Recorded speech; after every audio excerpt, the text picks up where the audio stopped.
உதவி செய் மனமே உதவி செய். அது பணத்தால் மட்டுமல்ல, வேறு எந்த ஒரு வழியிலாவது. இது எங்கேண்டா, நம்ம ஒரு இடத்துலேருந்து இன்னொரு இடத்துக்கு என்னோடய வீட்டுக்கு போய்கிட்டு இருந்தேன். போகிற வழியில் ஒரு நாய்க்குட்டி வாயில் எறும்பு வச்சு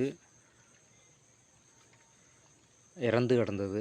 அதை பார்த்த உடனே என்னோடய மனசு தாங்க முடியாமல் நான் என்ன பண்ணேன்டா, பக்கத்துலேயே ஒரு குச்சி எடுத்து அதுக்கு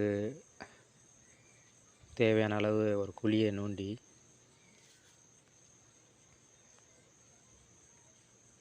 அதை புதைக்கும் தருணம் தான் இது. அதுவும் ஒரு ஜீவராசி தானே. வெளியிலேயே எப்படி அதை பார்க்குறதுக்கு நம்ம மனசு தாங்க முடியாதனால அதை எடுத்து என்னால் முடிஞ்ச ஏதோ சின்ன உதவி, இப்படிப்பட்ட உதவி செய்தேன்.